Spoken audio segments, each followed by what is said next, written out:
Bismillahirrahmanirrahim. Alhamdulillahi rabbil alamin. Allahumma salli wa sallim ala sayyidina Muhammadin wa ala ali sayyidina Muhammad adada ni'matillahi wa iftih. Allahumma akrimna bi nuril fahmi amin wa akhrijna min dhulumatil wahmi waftah lana abwaaba rahmatika wanshur alaina hikmatka ya arhamar rahimin. Subhanaka la ilma lana illa ma 'allamtana innaka antal alimul hakim. Allahumma hidayatan lis-shawab, amma ba'du. Hadratul muhtaramin, para alim, para ulama, para kiai, para asatidz, para tokoh masyarakat, wakil khusus Abah Syukur, mana Abah Syukur? Nah, dipanggil Abah karena jenggotnya sudah pada putih. Mudah-mudahan beliau dan keluarga besar Pondok Pesantren Irsyadul Quran selalu dalam keadaan sehat walafiat. Para perwakilan dari polisi dan TNI yang juga hadir pada pagi hari ini, teman-teman dari sahabat Ansor dan Banser, hadirin dan hadirat sekalian, para santriwan, santriwati, semua yang hadir, mudah-mudahan kita senantiasa dalam barokah Allah Subhanahu wa ta'ala. Iman dan Islam kita mudah-mudahan oleh Allah diistiqamahkan di dalam hati kita. Anak, cucu dan keturunan kita mudah-mudahan Allah jadikan dzurriyyah yang sholihah. Lebih penting dari semuanya, siapa dan menjadi apapun kita, mudah-mudahan pertemuan kita dengan Allah telah diwafatkan dalam keadaan husnul khatimah. Amin. Mengakhiri kehidupan ini dengan kalimat La ilaha illallah. Mari bersama-sama. La ilaha illallah. La ilaha illallah. La ilaha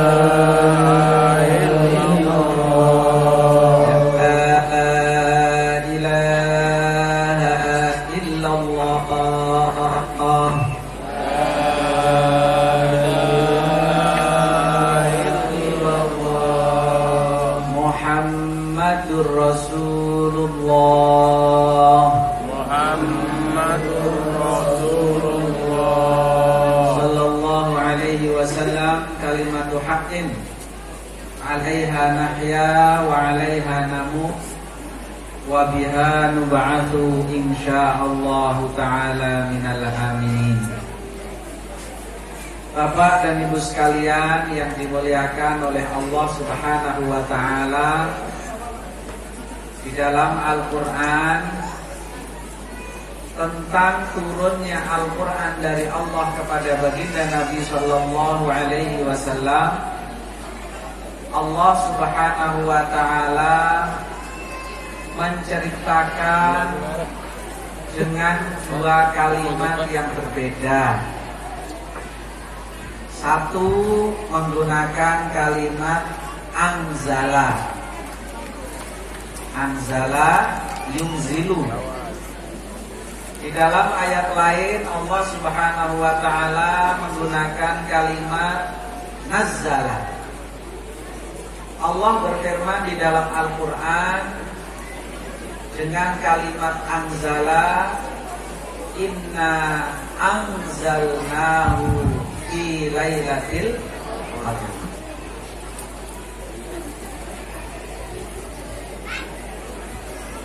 Dalam ayat yang lain Allah berfirman, syahru ramadhan alladzi unzila fihil Quran. Dengan kalimat nazzala, Allah Subhanahu wa taala berfirman, inna nahnu nazzalna dzikra wa inna lahu lahafizun.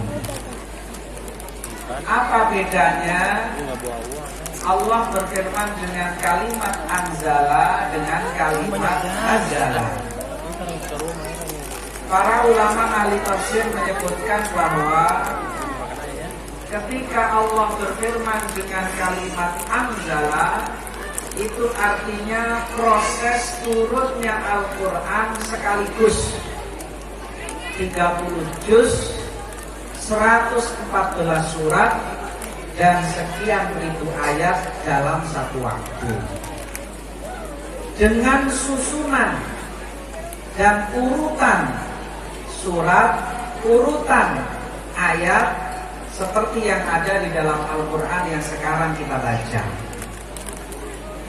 Sedangkan kalimat nazzala itu adalah menceritakan tentang proses turunnya Al-Quran secara bertahap. Karenanya Al-Quran itu diturunkan 2 kali. Yang pertama min lauhin mahfuz ila sama'id dunya, dan langsung kepada baginda Nabi Sallallahu Alaihi Wasallam. Sehingga sebenarnya baginda Nabi itu sudah hafal Al-Quran 30 juz lebih dulu daripada malaikat Jibril alaihi salam. Makanya Kanjeng Nabi Muhammad Sallallahu Alaihi Wasallam, beliau itu setiap bulan Ramadan tadarus bersama dengan malaikat Jibril bareng, kadang-kadang dan lebih banyak bacaan Al-Qur'annya lebih cepat khatamnya dibandingkan bacaannya malaikat Jibril alaihissalam. Jadi Al-Quran dengan susunan surat yang ada, dengan susunan ayat yang ada, itu disebut oleh para ulama sifatnya adalah tauqifiyah. Apa namanya? Tauqifiyah. Tauqifiyah itu artinya paten langsung dari Allah, tidak bisa dirubah-rubah, tidak bisa dipindah-pindah. Seperti itu susunannya. Susunan pertama surat Al-Fatihah, kedua surat Al-Baqarah, dilanjutkan surat Al-Imran, diteruskan surat An-Nisa, dan seterusnya. Semua itu sifatnya tauqifiyah. Apa namanya? Tauqifiyah. Ayatnya juga begitu. Surat Al-Baqarah ayat pertamanya Alif Lam Mim, ayat keduanya Dzalikal Kitabul La Raiba Fihi, dan seterusnya. Itu sifatnya tauqifiyah. Dan itu diturunkan oleh Allah min lauhin mahfuz ila sama'id dunya kepada baginda Nabi sallallahu alaihi wasallam langsung dengan tanpa wasilahnya malaikat Jibril alaihi salam. Sebagaimana Allah isyaratkan di dalam Al-Quran, wa innaka latulaqqal qur'ana min ladun hakimin alim. Sesungguhnya engkau wahai Muhammad sungguh telah diberi Al-Quran min ladun hakimin alim, langsung dari Allah, zat yang maha hakim, bijaksana, zat yang maha alim, zat yang maha tahu. Itu langsung namanya anzala. Dan itu diturunkan kapan? Diturunkan pada bulan Ramadan. Makanya bulan Ramadan itu disebut dengan nuzulul Quran. Syahrul Ramadan alladzi unzila fihil Quran. Nah, itu pakai kalimat apa? Anzala, unzila. Nah, pakainya anzala. Nah, yang kedua, proses turunnya Al-Quran menggunakan kalimat nazzala. Inna nahnu nazzalna dzikra wa inna lahu lahafidun. Yang nazzala ini prosesnya bertahap. Contoh, ada orang kafir capek mendengar dakwahnya Nabi, males ikut dakwahnya Nabi, nggak mau, malah ngajak MOU, perjanjian apa? Mereka mengajak untuk barter ibadah. Apa barter ibadahnya? Seminggu orang kafir mau diajak menyembah Allah, tapi mereka juga minta seminggu Kanjeng Nabi Muhammad dan para pengikutnya ikut menyembah berhala. Nah, ketika terjadi semacam ini, Allah Subhanahu wa Ta'ala melalui malaikat Jibril menunjukkan jawabannya di dalam Al-Quran. Muhammad, itu jawab saja dengan Al-Quran, surat ini, ayatnya ini. Yang mana? Qul ya ayyuhal kafirun la a'budu ma ta'budun wa la antum 'abiduna ma a'budu. Itu namanya nazzala. Ada sahabat Nabi bertanya, ya Rasulullah, saya pengantin baru tapi istri saya sekarang sedang haid, saya harus bagaimana? Yas'alunaka 'anil mahid qul huwa adzan fa'tazilun nisaa fil mahid. Mereka bertanya tentang istri-istri yang sedang haid, bagaimana cara menyikapinya? Fa'tazilun nisa, hindarilah mereka, jangan sampai berhubungan badan sementara istri dalam keadaan haid. Ada sahabat yang bertanya, bagaimana sebenarnya roh itu apa dan seperti apa? Malaikat Jibril datang, ini jawabannya Muhammad, ada ayat di surat ini nomor sekian. Yas'alunaka 'anir ruh, qulir ruh min amri rabbi, wa ma utitum minal ilmi illa qalila. Mereka bertanya tentang roh, jawab saja roh itu urusan Allah Tuhanku. Wa ma utitum, dan tidaklah kalian diberi minal ilmi, daripada ilmu, illa qalila, kecuali sedikit. Jadi itu menggunakan nazal.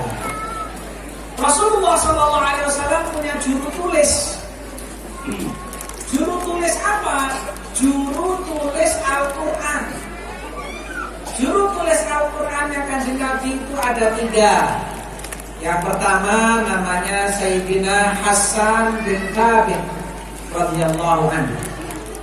Yang kedua namanya Sayyidina Zaid bin Thabit radhiyallahu anhu. Dan yang ketiga Sayyidina Ali bin Abi Thalib radhiyallahu anhu. Juru tulis itu tugasnya mengabadikan Al-Quran di dalam tulisan. Setiap Rasulullah SAW mendapatkan petunjuk wahyu, beliau yang berpesan, "Dha fi ayati kada, fi surati kada."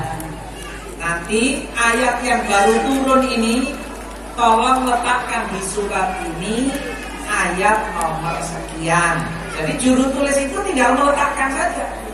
Makanya urutan ayat Al-Quran, ketika diceritakan bahwa ayat yang terakhir turun itu adalah Al-yawma akmaltu lakum dinakum wa atmamtu alaikum ni'mati wa raditu lakumul Islam madina. Ternyata di dalam Al-Quran letaknya bukan di lembaran terakhirnya, tapi di surat tertentu, di tengah-tengah Al-Quran. Ini menunjukkan bahwa urutan ayat dan urutan surat itu adalah sifatnya tauqifiyah. Tauqifiyah itu sesuatu yang tidak bisa diotak-atik. Apa yang bisa diotak-atik di dalam Al-Quran? Nah, yang bisa diotak-atik itu namanya bersifat ijtihadiyah.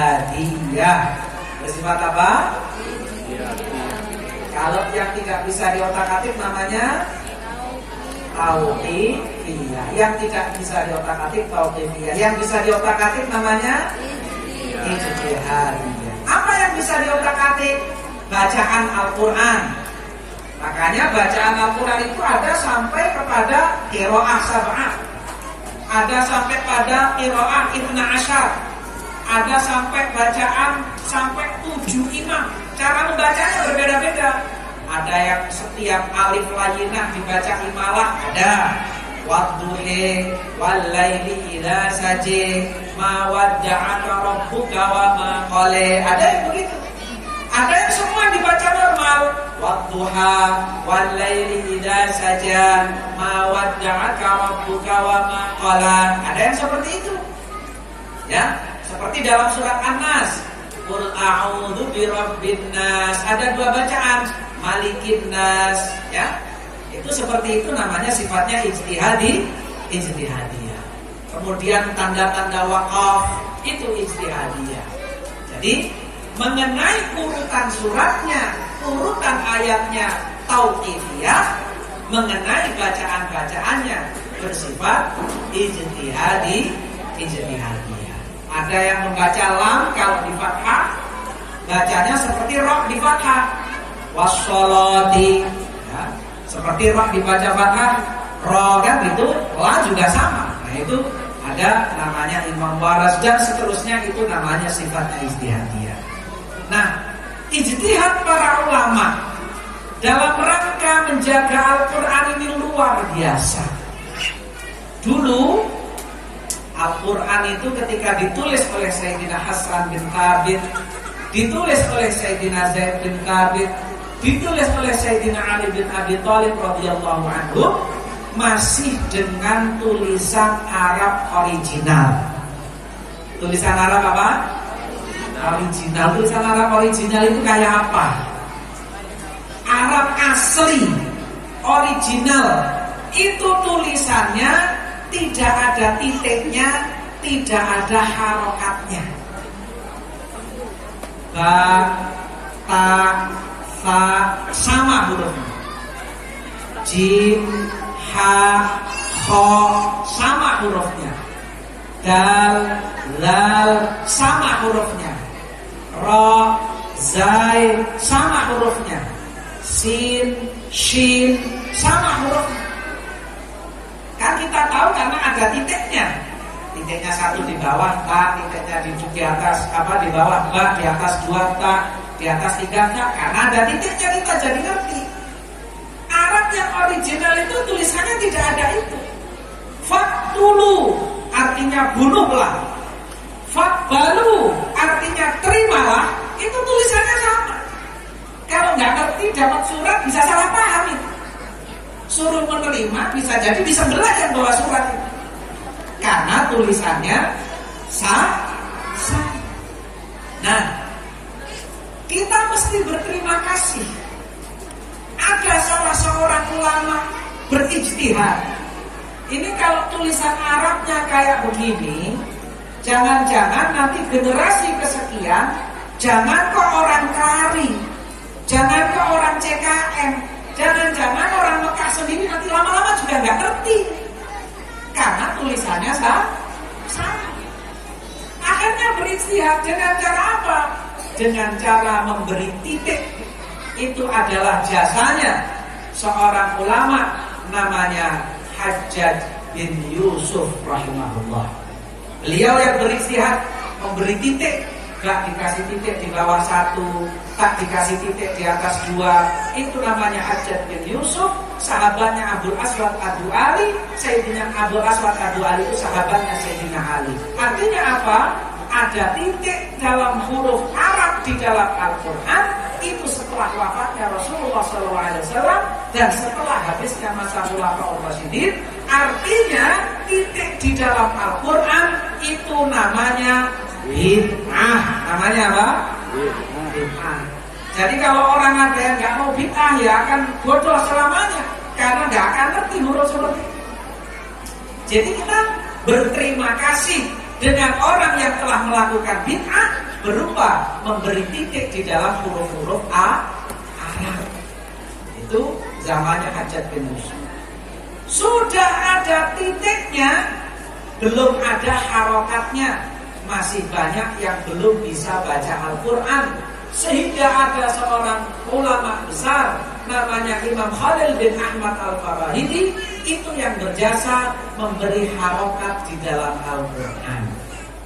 Imam Khalil bin Ahmad Al-Farahidi itu manggil muridnya, "Nak, nanti kalau saya baca Al-Quran kok mulut saya mangap, itu artinya mulut itu terbuka. Nanti hurufnya kasih tanda di atas sret, itu artinya fathah. Fathah itu berasal dari kata fathah, artinya terbuka. Makanya kalau ada harokatnya A, bacanya mangapnya harus lebar.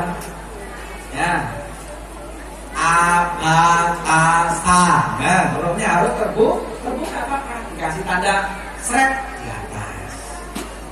Nanti kalau mulut saya baca I, sretnya tandanya di bawah, itu artinya pecah. Pecah itu bahasa Arabnya kasroh, kasrotun, artinya pecah. Biasanya benda itu kalau dari atas dibanding ke bawah, pecah apa? Pecah. Makanya namanya kasroh. Kalau mulut saya menyunyu, itu namanya madmum. Ya, kalau disyaratkan pakai kanan begini, ini namanya madmum. Ini namanya maksyuf. Ini namanya madmum. Ya, jadi nanti kalau mulut saya menyunyu kasih tanda, itu namanya dhammah. Jadi itu baru ada zamannya Imam Khalil bin Ahmad Al-Farahidi.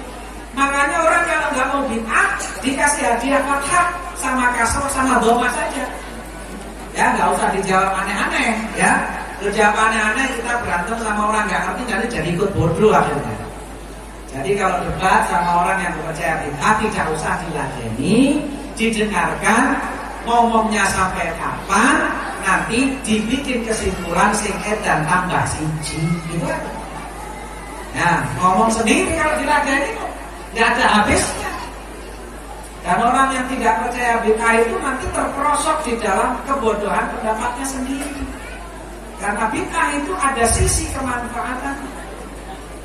Sudah ada titiknya, sudah ada harokatnya, masih banyak orang yang baca Qurannya nggak benar. Ya, sehingga ada orang yang ulama besar namanya Abdullah bin Salam rahimahullah. Beliau itu orang yang pertama mengarang namanya ilmu tajwid. Namanya ilmu apa? Ilmu tajwid. Ilmu yang belajar untuk membaca Al-Quran. Orang dulu nggak ngerti ilmu tajwid tapi bacaannya kok benar. Orang-orang dulu itu nggak belajar ilmu nahwu tapi bahasa Arabnya benar, nggak belajar ilmu tajwid tapi bacaannya benar. Karena orang-orang yang hidup dengan masanya Rasulullah SAW itu namanya orang-orang salihiyun. Orang-orang apa? Salihiyun itu orang kalau dipaksa baca salah nggak bisa. Contoh, dalam ilmu nahwu, huruf kalau kemasukan huruf jer, baitun, kemasukan huruf jer fi, itu bacanya menjadi fi baitin, bacanya diganti kasar. Atau fil baiti. Sampean bayar 1 miliar, orang-orang salikiyun suruh ngomong fil baitu, mulutnya nggak bisa. Itu mulutnya mulut otomatis.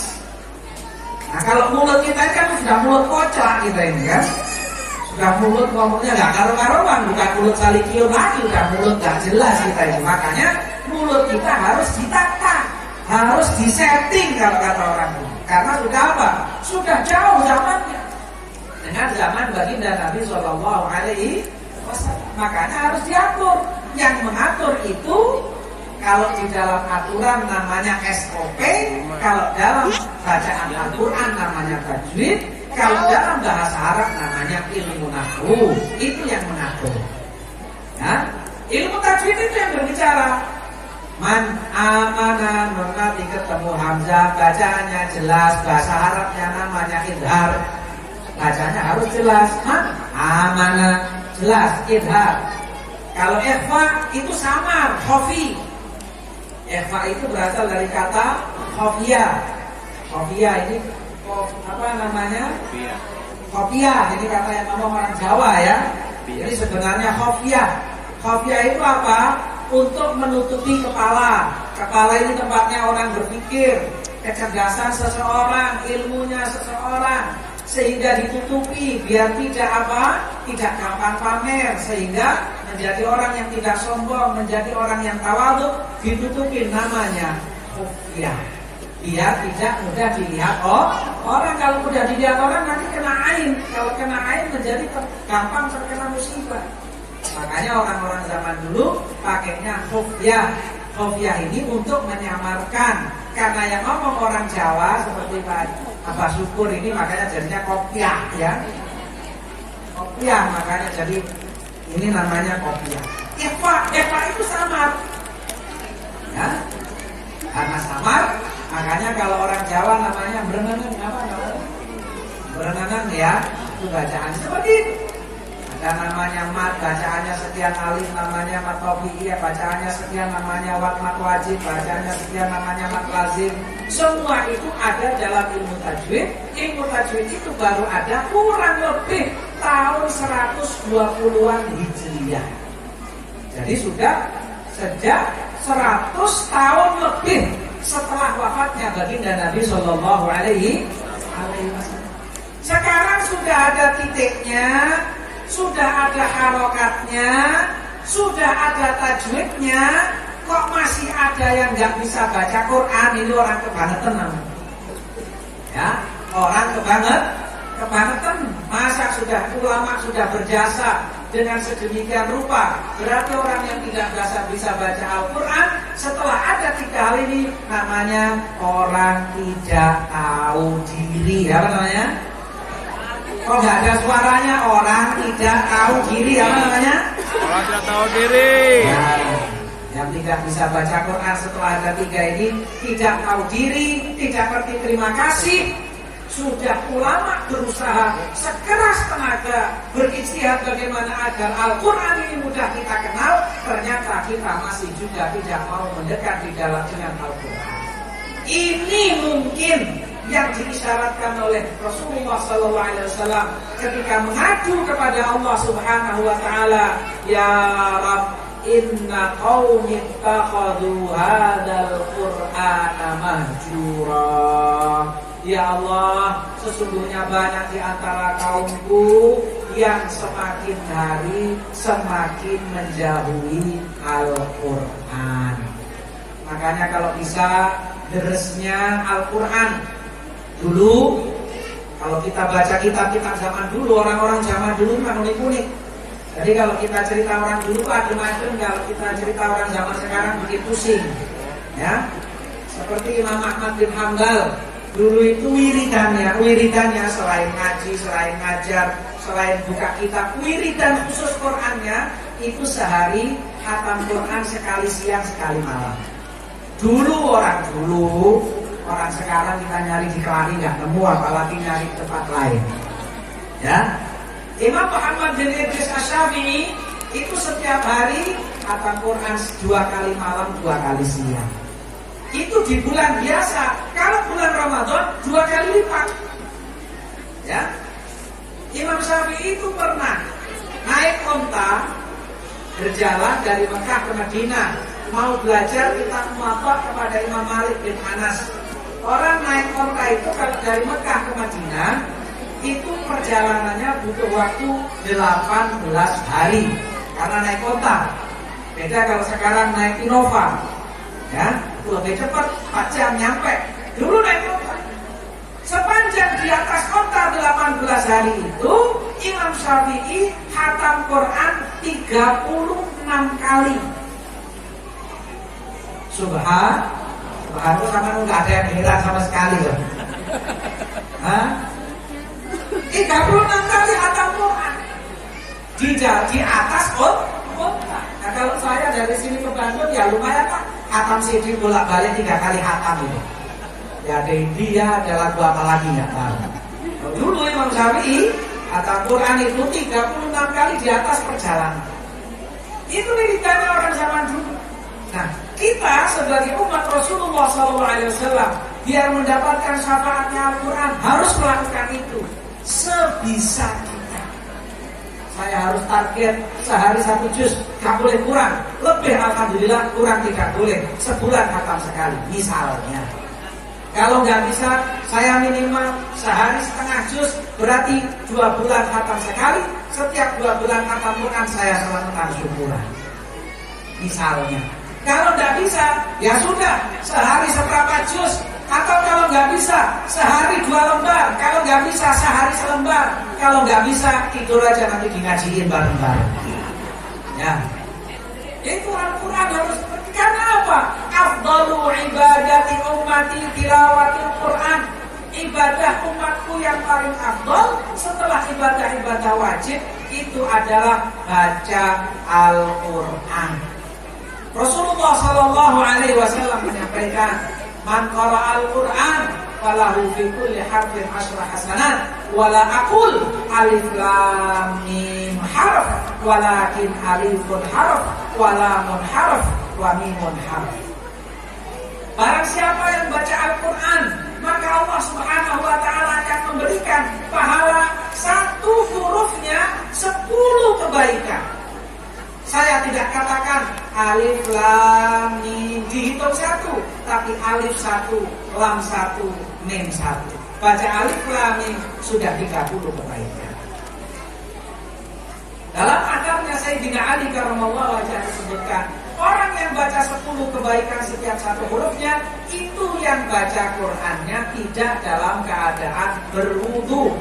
Misalnya lagi diundang tahlil tetangga, kan ada ayat kursinya, ada surat Al-Ikhlasnya, ada awal surat Al-Baqarahnya, ada Al-Fatihahnya, ada akhir Al-Baqarahnya.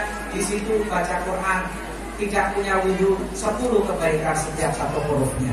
Orang yang baca Qurannya dalam keadaan wudu, setiap 1 hurufnya 50 kebaikan.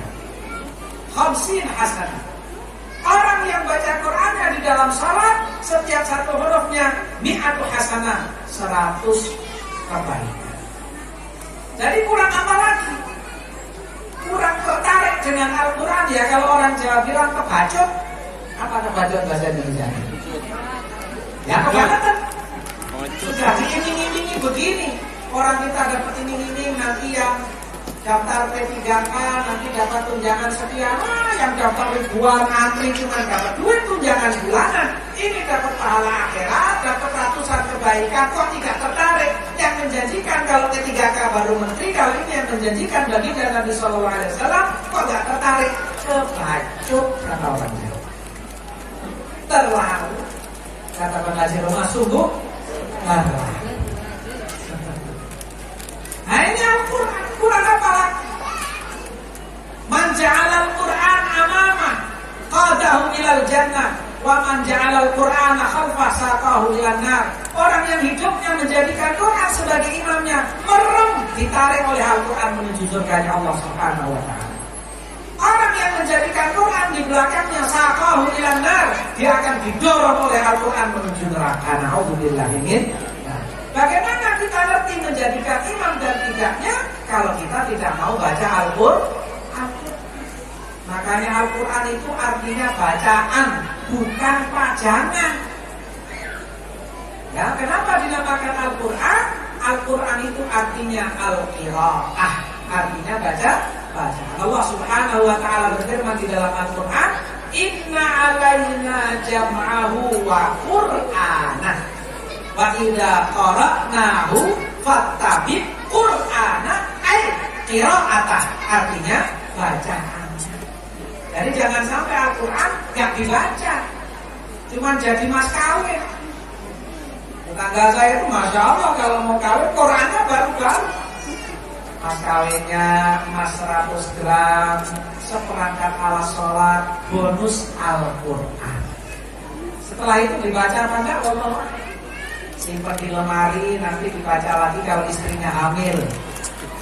Ya, Ustaz dipanggil, Ustaz syukur baca surat Maryam, anaknya berkandungan, nanti biar cantik. Ustaz satunya lagi tolong baca surat Yusuf, nanti kalau anak laki-laki saya biar ganteng. terus nggak ada yang baca surat Al-Baqarah. Nah kan, berarti nggak umum bacanya Quran. Padahal Al-Quran semuanya ada sisi manfaatnya, mulai surat Al-Fatihah sampai dengan surat An-Nas. Nanti habis hamil disimpan lagi habis Ramadan. Nanti dibaca lagi nunggu suaminya mati ya. Suaminya mati Al-Qurannya diambil lagi dibaca. Nah ini bukan seperti itu. Al-Quran itu jadi bacaan rutinan harian ya.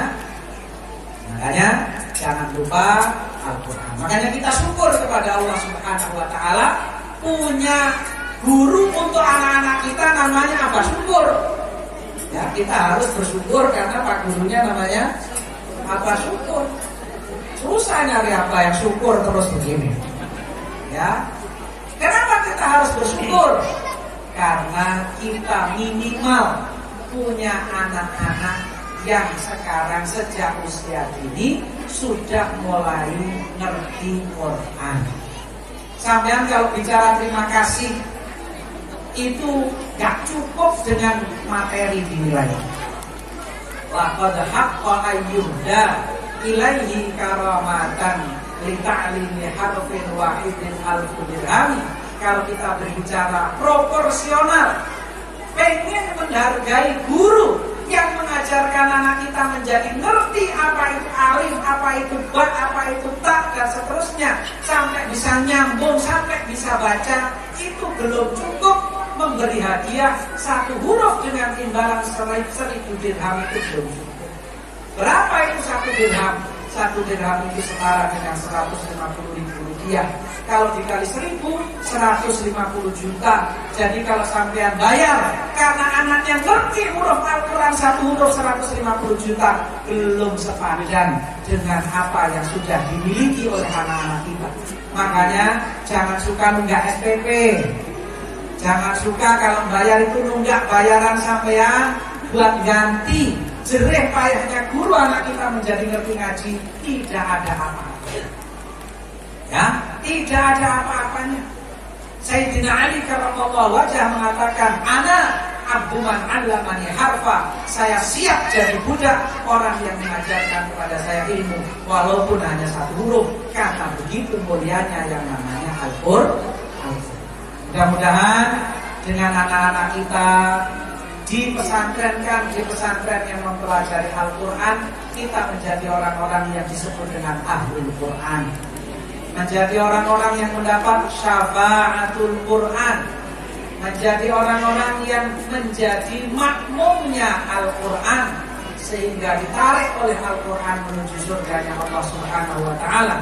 Dan anak-anak kita yang hari ini baru saja diwisuda, mudah-mudahan kelak menjadi orang-orang yang saleh dan salihah, ilmunya manfaat dan barokah, menjadi pinternya anak-anak kita ngaji, menjadi wasilah terangnya kuburan kita nanti ketika di alam barzakh, dan lancarnya hisab kita di sisi Allah Subhanahu wa Ta'ala.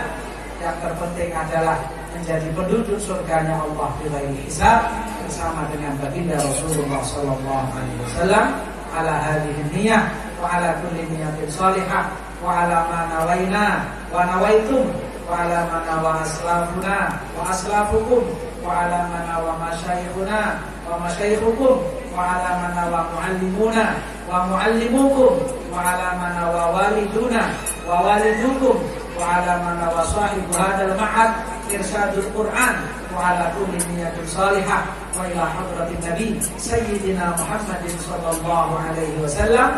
Al-Fatihah.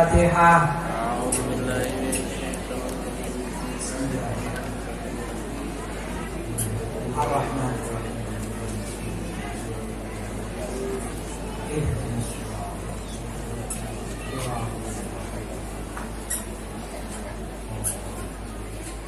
Demikian silaturahim saya pada pagi hari ini.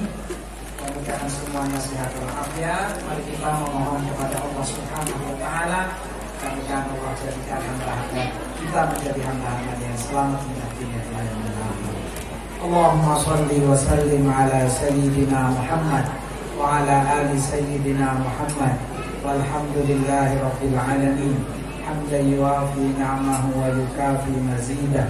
يا ربنا لك الحمد كما ينبغي لجلال وجهك الكريم ولعظيم سلطانك يا أول الأولين يا آخر الآخرين يا ذا القوة المتين يا راحم المساكين يا أرحم الراحمين. اللهم أصلح لنا ديننا الذي هو عصمة أمرنا وأصلح لنا دنيانا التي فيها معاشنا وأصلح لنا آخرتنا التي إليها معادنا واجعل الحياة زيادة لنا في كل خير واجعل الموت راحة لنا من كل شر.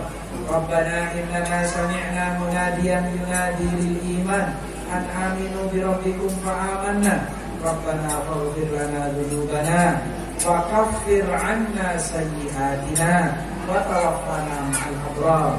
ربنا وآتنا ما وعدتنا على رسلك ولا تخزنا يوم القيامة إنك لا تخلف الميعاد.